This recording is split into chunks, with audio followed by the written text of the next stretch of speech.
Hello.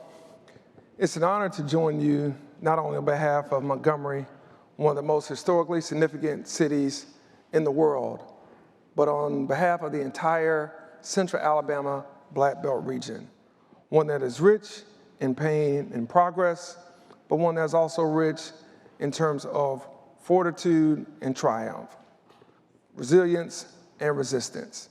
It is not lost on me the history of Montgomery, where over the span of 5,000 feet, you can see the true story of our nation.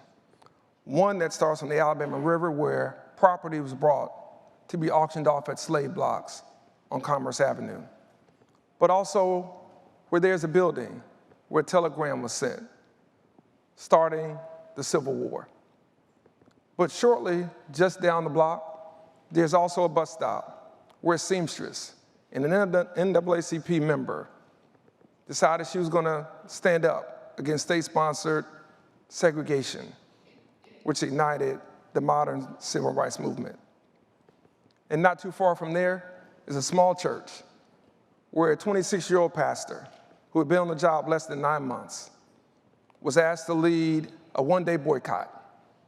And 380 days later, it had changed not only the nation, but the world. Only to come back a decade later, leading marchers from Selma to Montgomery for the full fulfillment of voting rights, where he would extol, how long, not long, truth crushed to the earth shall rise again.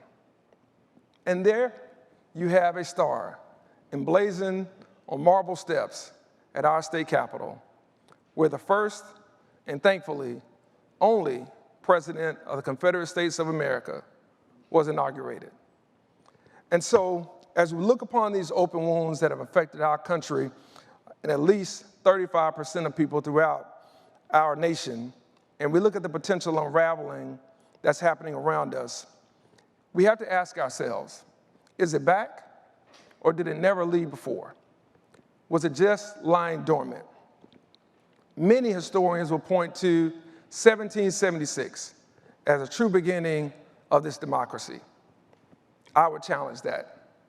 I would argue not until 1965 did this democracy truly fulfill its potential, because it was then that we saw the passage of civil rights legislation and voting rights legislation, which truly brought in equality and inclusivity for all of our nation.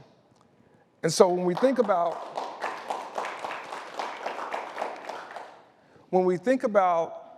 what some would say happened 247 years ago, I would argue that it's been a mere 58 years that this country has truly decided to reach its potential. And so there's no surprise that there are a few bumps along the road. And so when we look at where we are right now in history, this is a true setback moment historically. But Americans have typically done the hard work and have done the right thing to get us back on track. As a proud son of the South, when that unraveling of norms happens, we tend to see it a little bit more than most. But because we feel that hurt, because we feel that anguish so acutely, with 300 years of degradation, but also tragedy and triumph. In the South, both black and white, Latino, Asian American, Native American, we are more than open to the repaving of hearts. But I believe we all have a collective responsibility to move our region ahead. And if there's true prosperity in the state and the nation, then it can't just happen in pockets. It has to happen in regions. And it must be one that we look at, one that is as historic as the Alabama Black Belt as a region to focus on and to invest in.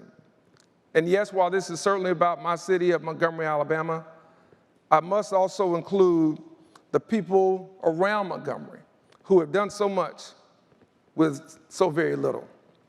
And so you don't have a Catherine Coleman Flowers without the Black Belt. You don't have an attorney Fred Gray without the Black Belt. You don't have a Coretta Scott King without the Black Belt. You don't have a John Lewis without the black belt. You don't have modern luminaries such as Ava DuVernay, Lionel Richie, and Brian Stevenson without the black belt. You certainly don't have the first black mayor in the history of the city of Montgomery's 200 years without the black belt.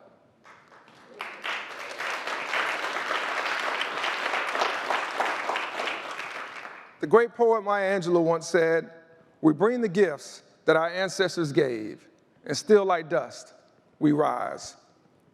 If we are to lead by example, then I ask those of you in this room and those watching to step up and step in and help us change this region. Help us change the Alabama Black Belt from Marion to Selma, from Lowndes County to Tuskegee, and yes, my city of Montgomery. Why? Because we owe it to the ancestors.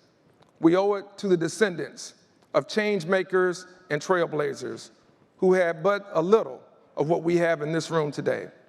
Most importantly, we owe it to future generations to do just that. Thank you.